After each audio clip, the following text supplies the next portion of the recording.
स्थान खबर ही जीवन है।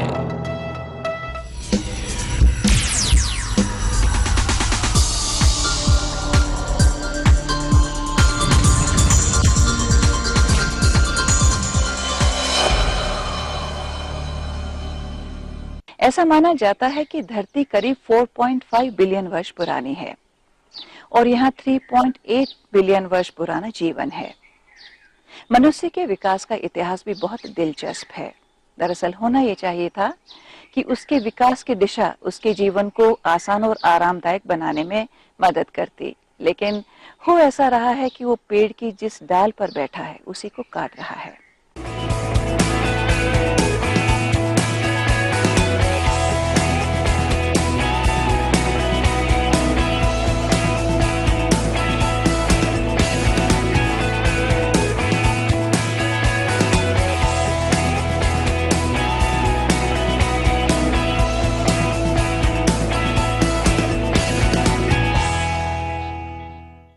आज पर्यावरण दिवस है और मैं इस समय दुनिया की प्राचीनतम पर्वत श्रृंखला अरावली के गोद में बसे शहर माउंट आबू में हूं और मेरे साथ हैं डॉक्टर अरुण शर्मा। डॉक्टर शर्मा के परिचय के साथ न्याय करना मेरे लिए थोड़ा मुश्किल होगा। आप एक मेडिकल प्रोफेशनल हैं, गीत लिखते हैं, कविताएं लिखते हैं, आपके कई संग्रह प्रकाशित हो चुके हैं। आप शॉर्ट स्टोरीज भी लिखते हैं और नाटक भी लिखते हैं। अपने गाने खुद कंपोज करते हैं, पियानो बजाते हैं और गाते भी हैं। पिछले 31 साल से आप यहाँ एक फ्री क्लिनिक चला रहे हैं जिसके जरिए मरीजों का इलाज करते हैं और उन्हें दवाइयाँ भी देते हैं। आज की तारीख में जो परिचय उनका सबसे ज्यादा इम्पोर्टेंट है वो ये है कि आप एक पर्यावरण प्रेमी हैं। माउंट आबू का बच्चा बच्चा आपको जानता है। यहाँ की हवा, पानी, पेड़, पहाड़, पत्तियां और झील आपके कृतज्ञ हैं। आइए बात करते हैं डॉक्टर शर्मा से। डॉक्टर शर्मा, आज के खास मुलाकात प्रोग्राम में आपका स्वागत है। नमस्कार। आपने पर्यावरण को लेकर बहुत सारे गीत और कविताएं लिखी हैं, 150 से ज्यादा। जी। कार्यक्रम के शुरू में मैं चाहती हूँ कि आप अपनी एक फेवरेट कविता जो आपने पर्यावरण पर लिखी है वो हमें सुनाएं। धरा का धर्म तो निभाना पड़ेगा, धरा का धर्म तो निभाना पड़ेगा, पेड़ पेड़ सभी को लगाना पड़ेगा, धरा का धर्म तो निभाना पड़ेगा। डॉक्टर साहब, जब हम पर्यावरण की बात करते हैं तो पर्यावरण क्या है, क्या उसके मुद्दे क्या हैं? अभी मुद्दे इसलिए बने कि सृष्टि में जो सबसे सुंदर स्थान रचा गया है वो पृथ्वी है, और पृथ्वी इसलिए सुंदर है कि यहाँ जीवन है, और यहाँ जीवन इसलिए है कि यहाँ हवा है, पानी और पेड़ है, उनके बिना नहीं हो सकता, और ये समग्र रूप से मिलकर पर्यावरण को परिभाषित करते हैं। अगर ये नहीं है तो हम नहीं है। बहुत सरल बात है जी। यही मैं कहना चाहता हूँ सबसे, और इन्हीं के गुणगान करता हूँ, इन्हीं की बात करता हूँ, और इन्हीं को सुरक्षित रखने के लिए सबसे गुजारिश करता हूँ। तो पर्यावरण दिवस मनाने की क्या जरूरत आन पड़ी है? मनुष्य ऐसा है कि आज की बात, अभी की बात वो थोड़ी देर में भूल जाता है, उसे बार बार याद कराना पड़ता है, और यही कारण है कि कम से कम एक बार तो विश्व में सब सोचें कि जिस धरा पे हम रहते हैं उसके प्रति हमारी जो कृतज्ञता है, उसके प्रति हमारा जो अस्तित्व है, उसके बिना हम नहीं रह सकते। इसलिए पुनः पुनः हर वर्ष हमें हर व्यक्ति को, खाली मुझे और आपको नहीं, हर व्यक्ति को ये स्मरण कराना पड़ता है कि भैया ये धरा है, इसका एक पर्यावरण है जिसके कारण हम जीवित हैं। अगर ये नहीं है, पर्यावरण नहीं है, जीवन नहीं है, तो हम नहीं है। लेकिन हम बार बार कहते हैं कि धरती के प्रति हमें ऐसा महसूस करना चाहिए, इसकी जरूरत क्यों आन पड़ी? हम किस तरीके से इसके प्रति बहुत क्रूअल हो रहे हैं, बहुत निष्ठुर हो रहे हैं इस धरती के प्रति? ईसा मसीह ने बाइबल में स्पष्ट कहा है कि सबकी जरूरत के लिए प्रकृति ने, ईश्वर ने पर्याप्त दिया है, किंतु किसके लालच के लिए पूरी पृथ्वी क्या, पूरी सृष्टि भी पर्याप्त नहीं है। और यही कारण है कि हमारा लालच हमें गैर जिम्मेदार बनाता है, हमें स्वार्थी बनाता है, और इस स्वार्थ के अंतर्गत वो सब घटक जो हमारे जीवन के आधारभूत हैं उन सबको हम बर्बाद कर रहे हैं, जानते बूझते। ये क्यों हो रहा है? ये मैं भी नहीं समझता हूँ। और क्योंकि मैं समझता नहीं हूँ, इसलिए सबको याद दिलाता हूँ कि आइए हम समझने की कोशिश करें। माउंट आबू में आप बहुत लंबे समय से काम कर रहे हैं पर्यावरण को लेकर के, और इस शहर को इको सेंसिटिव जोन डिक्लेयर करने में आपने काफी आपका इम्पोर्टेंट हाथ रहा है, तो उसके बारे में आप हमें कुछ बताएं। इसका श्रेय अगर आप देना चाहती हैं तो मूल रूप से डॉक्टर सनाया नारीमन और उनके पति, जो अब माननीय जज हैं हमारे उच्चतम माननीय न्यायालय के, श्री रोहिंगटन फली नारीमन, ये उनकी प्रेरणा थी, उनका आग्रह था, दुराग्रह था, हठाग्रह था कि डॉक्टर शर्मा किसी को कुछ करना होगा। क्योंकि उसके पहले मैं सबसे बात करता था कि बंधु ये सब कैसे रोका जाए, ये जो विश्व की सबसे श्रेष्ठ कलाकृतियां हैं, जो रोड़ा भी नहीं बना सकता, न मैं बना सकता हूं, न कोई शिल्पी बना सकता है। यहाँ की चट्टानें, जैसे आपने बताया प्रारंभ में, अति प्राचीन है, प्राचीनतम है। इनको एक डायनामाइट के टुकड़े से, स्टिक से उड़ा देते हैं, पेड़ काट देते हैं बेरहमी से। ये नन्ही सी जगह है, बहुत खूबसूरत है। 12 जून 1822 को जब कर्नल टॉर ने यहाँ पांव रखा तो पहली बात उन्होंने कही कि हे ईश्वर, इनको दुष्टों से बचाना, इस स्वर्ग को, अन्यथा यह स्वर्ग सदा के लिए खो जाएगा। और इस बात को लेकर जब मैं जस्टिस नारीमन के दरवाजे पे गया तो उन्होंने मुझे समझाया कि एकमात्र त्राणदाता है, वो है उच्चतम न्यायालय। और मैं आज नमन होकर कहता हूं कि उच्चतम न्यायालय ने मेरी इच्छा पूरी की। मैंने छोटी सी अर्जी लिखी थी वहां पर कि ये जल्दी ही, अगर इस स्वर्ग को नहीं बचाया गया, वैसे भी डॉक्टर हूं, आपने बताया, डॉक्टरी भाषा में मैंने लिखा था कि these mountains have suffered extensive alopecia areata, मतलब ये गंजे होने लग गए बुरी तरह से। और वो सब वनस्पति जो यहाँ को नुकसान पहुंचा सकती है, वो 600 मीटर तक चढ़ चुकी है। अगर इसको संभाला नहीं गया तो अगले 50 वर्ष में रेगिस्तान बन जाएगा। बस मेरा यही था योगदान।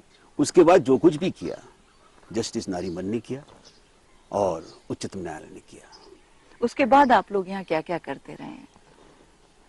देखिए, 25 जून 2009 को मेरे 10 वर्ष के प्रयास के बाद, जिसमें मेरी जान भी जोखिम थी, मेरी नींद हराम थी, अंग्रेजी में अनुमति दें तो मैं बताऊं, I lived a perpetual merciless hell and nightmare with the threat people gave me continuously. इसके बावजूद भी जस्टिस नारीमन और उनके सहयोग से मैं सुरक्षित रहा। राजस्थान के प्रशासन ने, राजस्थान की पुलिस ने मुझे बेहद सुरक्षा दी और मैं जिंदा हूं आपके सामने, अन्यथा मैं यहाँ नहीं बैठता। एक बार ये घोषित हो गया कि ये इको सेंसिटिव जोन है, अब समय लगेगा इसके अंदर उस सब के लाभ पाने के लिए। डॉक्टर साहब, आपके साथ ये बहुत ही इंटरेस्टिंग बातें हम जारी रखेंगे एक छोटे से ब्रेक के बाद। आज पर्यावरण दिवस है। इस मौके पर हमारे साथ हैं डॉक्टर अरुण शर्मा और हम बैठे हैं माउंट आबू की गोद में। डॉक्टर साहब एक पर्यावरण प्रेमी हैं। डॉक्टर साहब, ब्रेक से पहले हम बात कर रहे थे पर्यावरण के बारे में। कहते हैं कि पृथ्वी पर जो वन है वो धरती के फेफड़े हैं, जिनके चलने से हमें हवा मिलती है, जीवन मिलता है। इस संबंध में आप बताइए। मैं सबसे कहता हूं, इन फेफड़ों को हवा चाहिए होती है, और हवा को हम जिस बेरहमी से बर्बाद कर रहे हैं, प्रदूषित कर रहे हैं, इसके लिए मैं निरंतर अलग अलग संस्थाओं के साथ, विद्यालयों के साथ, अलग अलग लोगों के साथ, जैसे फौज है, पुलिस है, स्काउट है, स्कूल हैं, इन सब के साथ कार्यशाला करता रहता हूं और उन्हें बार बार याद दिलाता हूं। सोना चांदी भी खरीद ना सके वो खजाना है ये हवा, मैली करो ना, न विष भरो ना, न जहरीली करो हवा, फिर न कहना किया न कभी तुम्हें किसी ने आगा, मैली करो ना, न विष भरो ना, न जहरीली करो हवा, फिर न कहना किया न तुम्हें किसी ने कभी आगा, अरे बिन हवा के कैसे जियोगे ये तो दो बता, बिन हवा के कैसे जियोगे ये तो दो बता, होगा हाहाकार, ऐसे होंगे हाल बस मौत का ही साथ होगा। जिसकी पेड़ों बिन नहीं कोई दवा, जिसकी पेड़ों बिन नहीं कोई दवा, सोना चांदी भी खरीद ना सके, वो खजाना है ये हवा। हवा को बचाना पड़ेगा रेणु जी। जी नहीं तो ये फेफड़े जो बता रही हैं वो पूरे खत्म हो जाएंगे और वेंटिलेटर भी कुछ काम नहीं करेगा। अब डॉक्टर साहब, किसान जो बहुत बेसिक काम करता है वो भी जब धरती से जो कुछ निकालता है उसका एक हिस्सा दोबारा धरती में डाल देता है, लेकिन हम लोग विकास की गति में इतने खो गए हैं कि हम इस धरती के प्रति निष्ठुर हो गए हैं। तो सब लोगों को क्या करना चाहिए, क्या सोचना चाहिए, किस तरीके से हमें कुछ करें कि हम इस धरती को बचा सकें? बहुत सरल है। देखिए रेणु जी, हवा के बाद दो महत्वपूर्ण घटक हैं जीवन के, एक तो है पानी और एक है पेड़। दोनों एक दूसरे के पर्याय हैं। पेड़ के बिना पानी नहीं है और पानी के बिना पेड़ नहीं है। पहले किसकी बात करें नहीं करें ये महत्व नहीं है, महत्व यह कि दोनों की रक्षा करें। सारा झमेला जो है धरती पर वो प्रदूषण का है और इस प्रदूषण को कम करने का बीड़ा लिया है आदिकाल से पेड़ों ने। इसलिए मैं चीख चीख के इस नक्की झील पे भी कई बार जब आता हूं टहलने, चीख चीख के गाता हूं मैं, आओ पेड़ लगाए, सूखी जमीन हरी बनाए, आओ पेड़ लगाए, सूखी जमीन हरी बनाए, सूरज के गुस्से को रूठी बरखा को, सूरज के गुस्से को रूठी बरखा को, आओ मिलके मनाए, आओ पेड़ लगाए। और ये पेड़ लगाने से सारी उलझन खत्म हो जाएगी। बहुत सरल है। इन पेड़ों से ही सारा प्रदूषण हटता है, इन पेड़ों से ही हमें ऑक्सीजन मिलता है। ये पेड़ जो हैं ये घटक हैं जो बादलों को बुलाते हैं और कहते हैं बरसो, और हमें पानी मिलता है। बादल नहीं बरसेंगे हमें पानी नहीं मिलेगा, किंतु बादल तभी बरसेंगे जब पेड़ उनसे कहेंगे कि बंधु अब हम तैयार हैं तुम्हारा स्वागत करने के लिए। तो ये बहुत जरूरी है। और पेड़ कब लगाएंगे लोग मुझसे पूछते हैं। मैं कहता हूं पानी कब पीते हो तुम, खाना कब खाते हो, बच्चे कब पैदा करते हो, ये किसी से पूछते हो? पेड़ हमें निरंतर लगाने चाहिए। पेड़ लगाएंगे हम, पेड़ लगाएंगे हम, रात दिन सुबह शाम पेड़ लगाएंगे हम, रात दिन सुबह शाम पेड़ लगाएंगे हम, पेड़ लगाएंगे हम। एक ही हल है, एक ही हल है, एक ही हल है, पेड़ लगाना हर उलझन का एक ही हल है। एक ही हल है, एक ही हल है, एक ही हल है, पेड़ लगाना हर उलझन का एक ही हल है। ये नारा विश्व में फैलाएंगे हम, पेड़ लगाएंगे हम, पेड़ लगाएंगे हम। हमें पेड़ लगाना है, निरंतर पेड़ लगाना है, हर जन्मदिन पे पेड़ लगाना है, माँ के जन्मदिन पर, पिता के जन्मदिन पर, घर वाले हर एनिवर्सरी पे पेड़ लगाना है, हर खुशी पे पेड़ लगाना है, हर आनंद पे पेड़ लगाना है, देश की जीत पे पेड़ लगाना है ना। पेड़ कभी रुकना नहीं चाहिए। जहां जगह है पेड़ लगाइए, पूरी धरती को हरा कर दीजिए और फिर देखिए आप। डॉक्टर साहब, सरकार भी बहुत सारे मूवमेंट चलाती है और सोशल सर्विस ऑर्गेनाइजेशंस हैं, वो भी इसके प्रति बहुत सचेत हैं, लेकिन फिर भी काफी नहीं हो रहा है जो हो रहा है। हम पेड़ नहीं लगाते, हम वहां स्वयं को लगाते हैं, हमारी फोटो खिंचाते हैं, कोशिश करते हैं। जैसे आज मुझे आप दिखा रही हैं मीडिया में, अलग अलग मीडिया है, प्रिंट मीडिया है, इलेक्ट्रॉनिक मीडिया है, वहां हम छा जाते हैं और छाने के बाद हम भूल जाते हैं। उस पेड़ को खाली दो चीज चाहिए, वो हम कभी नहीं देते हैं। हर पेड़ को सुरक्षा चाहिए और पानी चाहिए, और पेड़ अपने आप बड़ा हो जाएगा, उसको कुछ नहीं चाहिए। हम ये दो ही चीज से उसको वंचित करते हैं और स्वयं को इतना सींचते हैं, इतना सींचते हैं कि जैसे जैसे पेड़ मुरझाता है हम भी मुरझा जाते हैं। डॉक्टर साहब, ये इंटरेस्टिंग बातें अभी हम जारी रखेंगे, फिलहाल हम लेंगे एक छोटा सा ब्रेक। ब्रेक के बाद आपका स्वागत है। आज पर्यावरण दिवस के अवसर पर हमारे साथ हैं डॉक्टर अरुण शर्मा। डॉक्टर साहब, अभी हमने बात की पर्यावरण क्यों खराब हो रहा है या हमें क्या करने की जरूरत है। आप लोग माउंट आबू में यहाँ क्या करते हैं इसको प्रिजर्व करने के लिए, जिससे कि लोग जाने कि उन्हें वो उसी चीज को अपनी जगह रेप्लिकेट कर सकें? बहुत खुशी की बात है कि एक जैसे आंदोलन चल गया है। इस आंदोलन में बच्चे हैं, बूढ़े हैं, जवान हैं, सारी संस्थाएं हैं, प्रशासन है।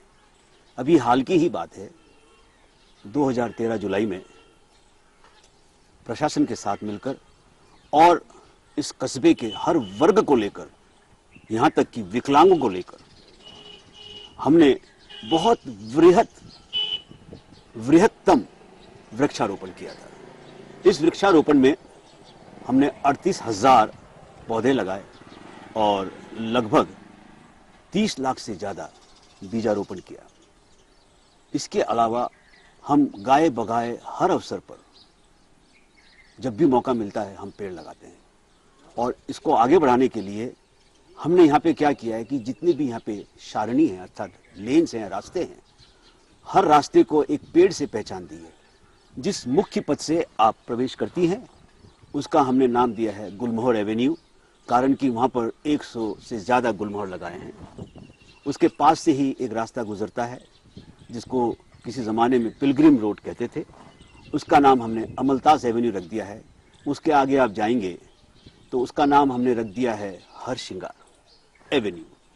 एक बहुत ही महत्वपूर्ण रास्ता है जो अधर देवी को जाता है, माँ अधर देवी को, जो यहाँ की देवी है, उसका नाम जाकरंडा एवेन्यू रखा है।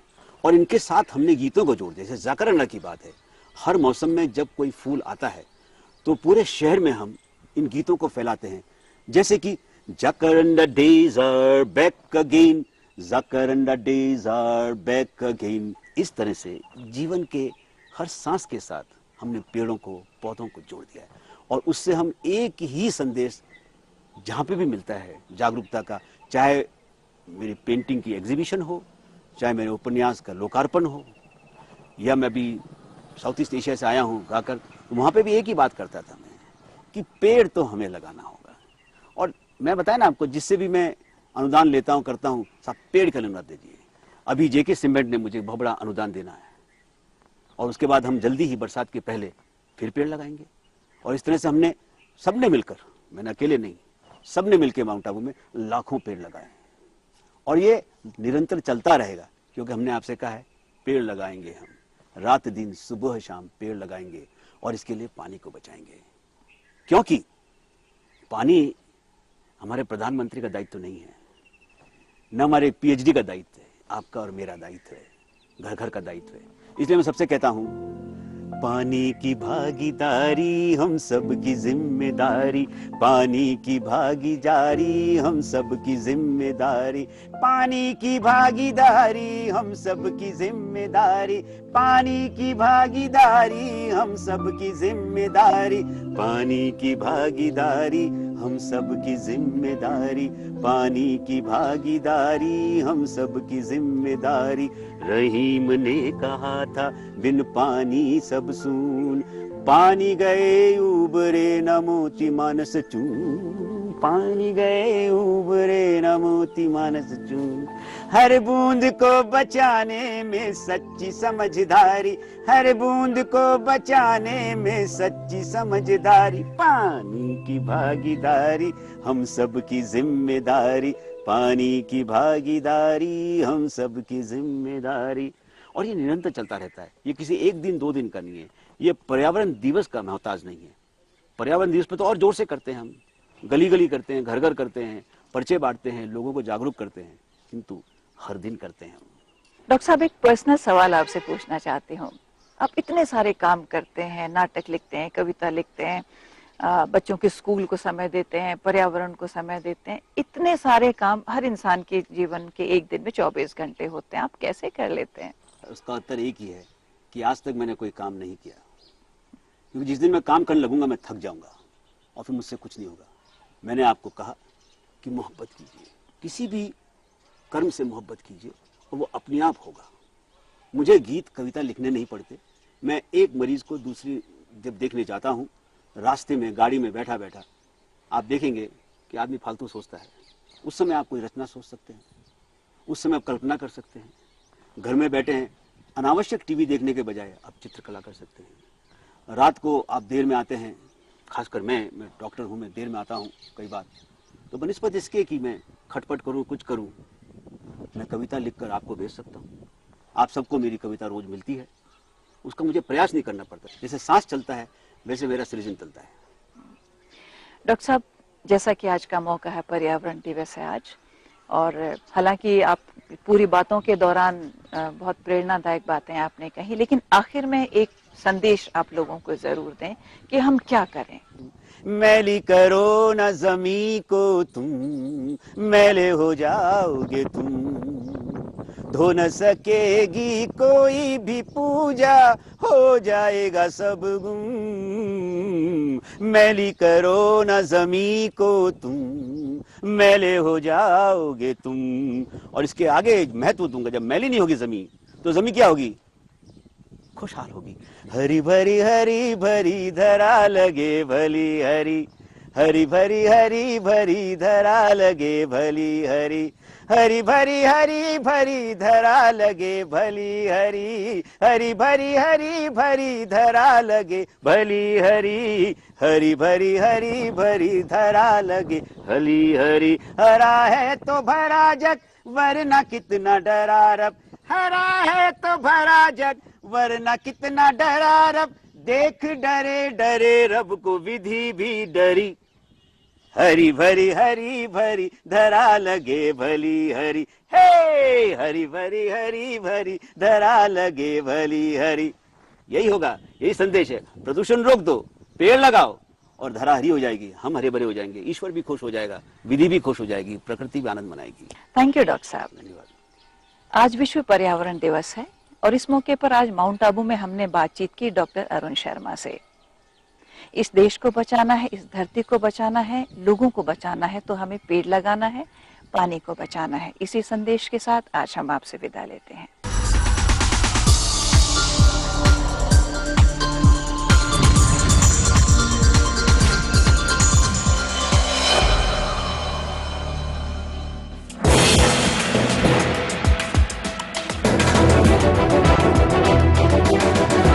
आप देख रहे हैं ईटीवी राजस्थान, खबर ही जीवन है।